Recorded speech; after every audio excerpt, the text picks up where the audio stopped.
Shalom, shalom. Jumpa lagi dengan channel Community of Miracle. Hari ini kita pasti bersukacita oleh karena Tuhan sudah menolong dan memberkati kita. Nah, Bapak Ibu, Saudaraku, hari ini kita akan melanjutkan pelajaran kita tentang eskatologi.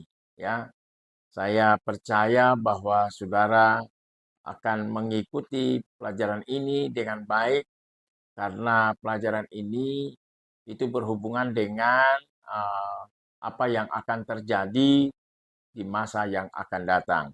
Dan Bapak Ibu Saudara tahu bahwa ada ribuan ya nubuatan, ya, ada ribuan nubuatan dari perjanjian lama tentang apa yang akan terjadi. Dan Bapak Ibu tahu bahwa ada sekitar 300 nubuatan yang sudah digenapi di dalam Yesus Kristus, ya.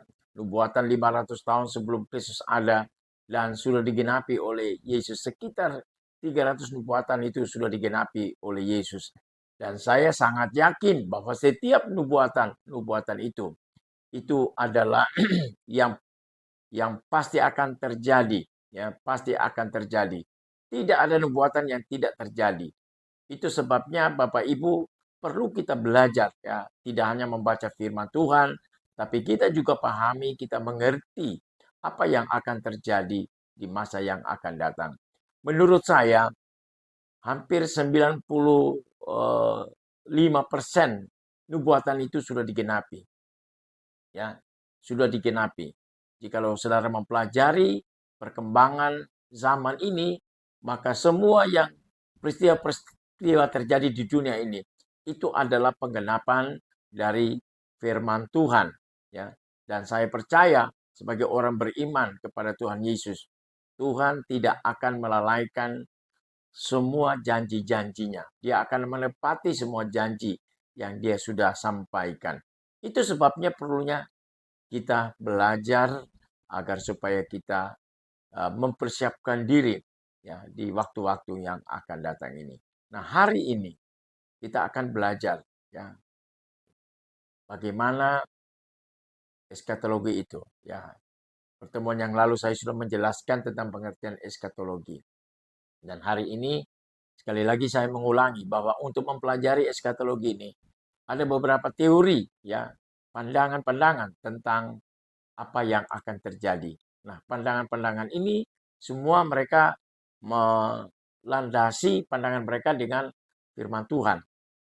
Itu sebabnya bagaimana kita untuk menanggapi pandangan-pandangan tersebut, teori-teori tersebut. Ada teori amilenium, ya, ada teori post milenium, ada teori premilenium historical, dan ada teori premilenium dispensasional. Nah, teori-teori ini semua mereka memiliki dasar Alkitab. Namun Bapak Ibu, kita harus bijaksana untuk bisa belajar sehingga iman kita, kepercayaan kita akan berdasar, ya, berdasar. Ketika saudara memegang salah satu teori, maka iman saudara juga akan terpengaruh dengan teori tersebut. Contoh seperti teori amilenium. Teori amilenium adalah teori di mana mereka tidak meyakini adanya masa 1000 tahun. Ya, masa 1000 tahun. Otomatis mereka juga tidak akan menerima teori, ya, rapture. Mereka tidak akan menerima teori second coming. Mereka tidak percaya akan adanya masa tribulasi, ya, apalagi masa pemerintahan Yesus 1000 tahun. Jadi teori ini mereka percaya bahwa pemerintahan itu sudah sejak awal, ya, pemerintahan itu sudah sejak awal dan itu kekal, ya, tidaklah terlah. Nah, yang kedua, teori post milenium. Nah, teori ini meyakini bahwa kedatangan Tuhan itu sesudah masa 1000 tahun, ya, sesudah masa 1000 tahun. Bagaimana mereka bisa tahu bahwa terjadi masa 1000 tahun? Karena mereka meyakini bahwa teori ini, ya, 1000 tahun itu hanya bersifat simbolis saja, ya, simbolis saja. Sedangkan pemerintahan Yesus itu dari kekal sampai kekal, ya. Jadi tidak ada ya lebih spesifik 1000 tahun, tidak ada. Otomatis mereka juga tidak akan mengakui adanya masa rapture dan juga masa second coming, ya, dan tidak mempercayai adanya tribulasi, ya, masa tribulasi. Yang ketiga adalah teori premillennium historical, ya, premillennium historical. Nah, premillennium historical ini mereka meyakini bahwa kedatangan Yesus terjadi sebelum masa 1000 tahun, ya. Jadi gereja akan memasuki masa antikris. Gereja akan memasuki masa tribulasi, ya. Setelah itu di akhir masa tribulasi, gereja sempurna akan diangkat dan kemudian akan datang bersama dengan Yesus di bumi dan masuk dalam masa pemerintahan 1000 tahun, ya. Jadi pandangan-pandangan ini, ya, mereka otomatis tidak menerima adanya teori rapture, pengangkatan, ya. Mereka tidak meyakini akan adanya pengadilan bema atau pengadilan Kristus untuk menerima mahkota. Mereka juga tidak mengakui adanya pesta anak domba, ya, pesta anak domba. Nah, oleh karena pandangan-pandangan ini, maka mempengaruhi iman percaya kita, ya, mempengaruhi iman percaya kita. Nah, Bapak Ibu, yang terakhir adalah teori premillennium dispensasional, ya, premillennium dispensasional. Jadi dunia ini dibagi dalam beberapa dispensasi, ya, dispensasi kejatuhan Adam sampai Abraham 2000 tahun, dari Abraham sampai Kristus 2000 tahun. Nah, dari Kristus sampai di masa milenium nanti 2000 tahun, kemudian masa 1000 tahun, ya. Jadi dunia ini dibagi dalam beberapa dispensasi-dispensasi. Nah, pandangan ini mereka mengakui teori rapture, ya, pandangan rapture. Jadi kedatangan Tuhan itu diyakini ada dua tahap. Tahap yang pertama, Yesus hanya datang di awan-awan dan menjemput saleh-salehnya, ya. Nah, di dalam 1 Tesalonika pasal yang keempat, ayat yang ke-14 sampai ayat yang ke-17, nah, menceritakan tentang proses pengangkatan itu, ya. Jadi Paulus menjelaskan bahwa pada waktu tanda diberi, maka orang-orang mati itu akan lebih dahulu bangkit, kemudian yang hidup akan diubahkan, kemudian bersama-sama, ya, ke surga dan jumpa dengan Tuhan Yesus di angkasa, ya. Jadi pandangan ini mengakui adanya rapture, ya. Kemudian masuk dalam pengadilan bema dan perjamuan anak domba. Kemudian Yesus akan datang setelah masa tribulasi, ya, masa tribulasi, ya. Selesai masa tribulasi, Yesus akan datang menunggang kuda putih bersama pasukan-pasukan orang percaya. Malaikat Tuhan akan turun dan Yesus menginjakan kakinya di atas bukit Zaitun, ya. Setelah berperang dengan Antikris dalam perang Harmagedon, lalu Yesus akan memerintah selama masa 1000 tahun, ya. Ya, jadi barangkali itu sepintas yang kita bisa pelajari.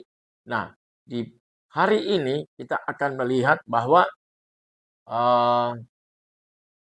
di masa gambaran ini kita akan belajar dari kekal sampai kekal, ya, kekal sampai kekal. Nah, Bapak Ibu bisa lihat dalam skema ini, ya, ini penciptaan Kejadian 1 ayat 1 sampai Wahyu, ya, sampai Wahyu, ya. Bagaimana proses terjadinya, ya, dunia ini dari awal sampai akhir. Nah, kita bisa mempelajari ini, Bapak Ibu. Nah, di dalam Mazmur pasal yang ke-90 ayat yang kedua. Ini ayat ini membicarakan tentang awal ya kehidupan atau awal alam semesta ini. Nah, di ayat 2 dari Mazmur 90 dikatakan, sebab sebelum gunung-gunung dilahirkan dan bumi dan dunia diperanakan, bahkan dari selama-lamanya sampai selama-lamanya, Engkaulah Allah.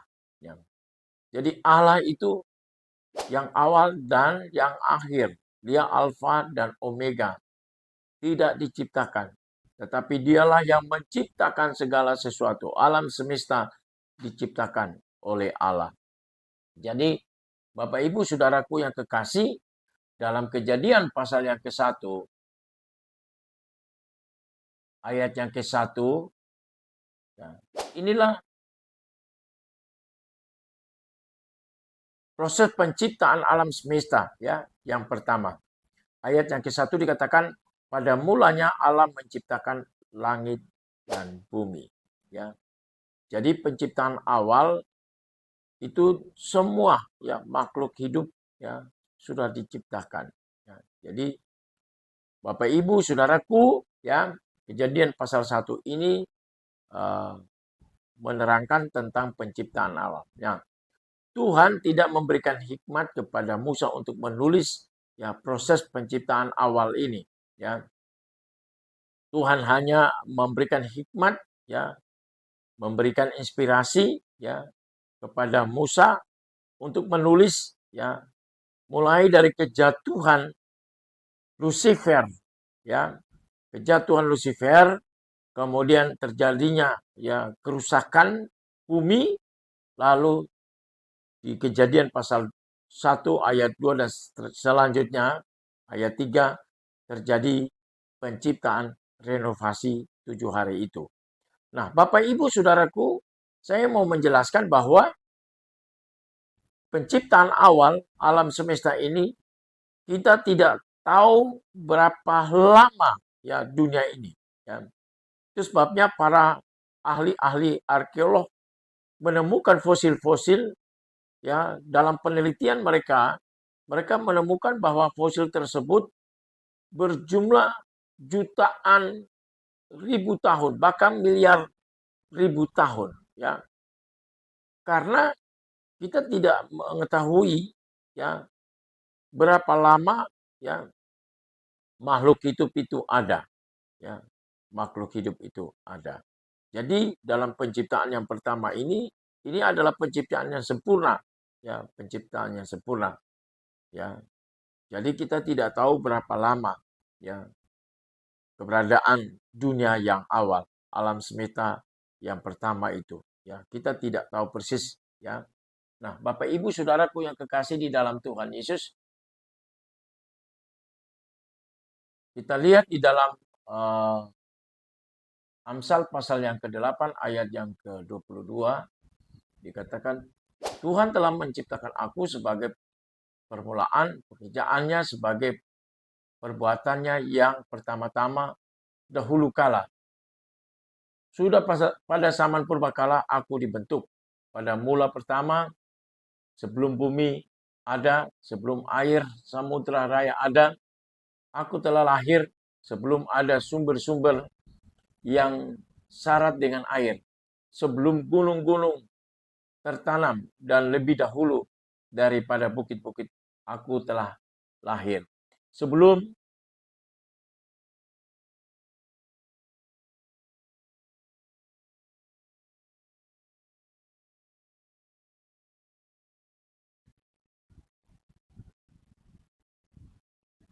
air samudra raya ada, aku telah lahir. Dan sebelum ada sumber-sumber yang syarat dengan air. Sebelum gunung-gunung tertanam dan lebih dahulu daripada bukit-bukit, aku telah lahir.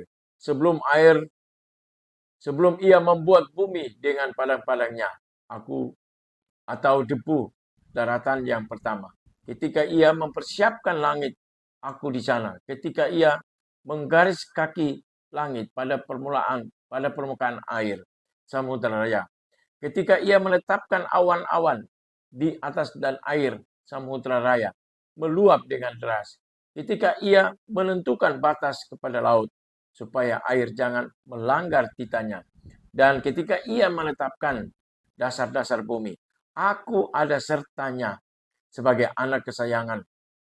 Setiap hari aku menjadi kesayangannya dan senantiasa bermain-main di hadapannya.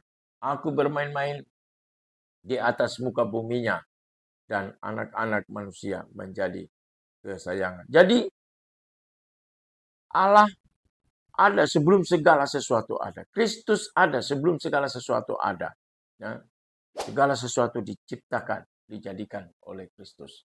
Itu sebabnya kita meyakini ya bahwa Kristus itu adalah Tuhan karena dialah yang menciptakan alam semesta ini. Ya, Ibrani pasal 1 ayat yang ke-3 dikatakan, ia adalah cahaya kemuliaan Allah dan gambar wujud Allah dan menopang segala yang ada dengan firman-Nya dan penuh kekuasaan. Dan setelah ia selesai mengadakan penyucian dosa, ia duduk di sebelah kanan yang maha besar di tempat yang tinggi. Ayat pasal 11 ayat 3 dikatakan, karena iman kita mengerti bahwa alam semesta telah dijadikan oleh firman Allah. Sehingga apa yang kita lihat telah terjadi dari apa yang tidak dapat kita lihat. Jadi segala sesuatu dijadikan oleh Allah. Ya, segala sesuatu dijadikan oleh Allah. Nah, dalam Efesus pasal 2 ayat yang ke-7 ya dikatakan supaya pada masa yang akan datang ia menunjukkan kepada kita kekayaan kasih karunia-Nya yang melimpah-limpah sesuai dengan kebaikan-Nya terhadap kita dalam Kristus itu. Yang pada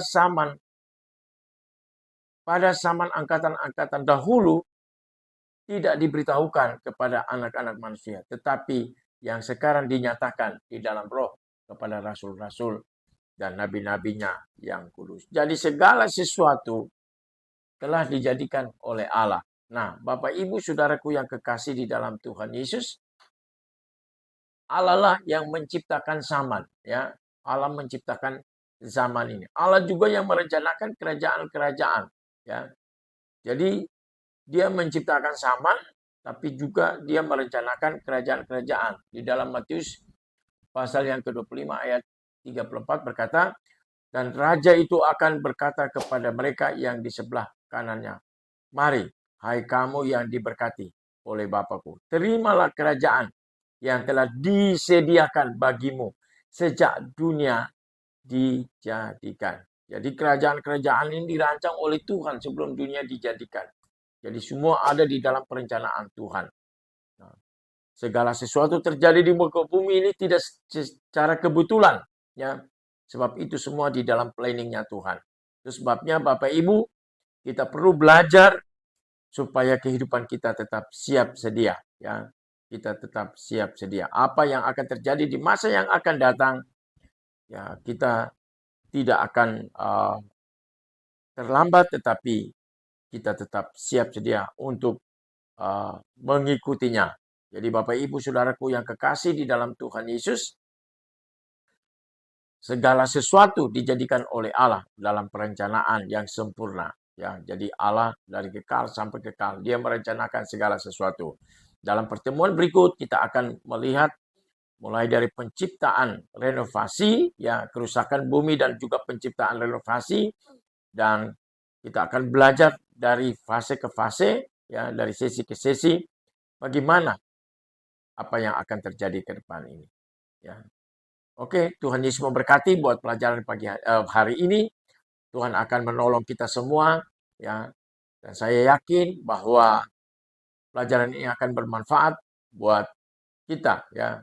Buat kita, buat saudara semua, agar kita dapat mempersiapkan hidup kita lebih baik.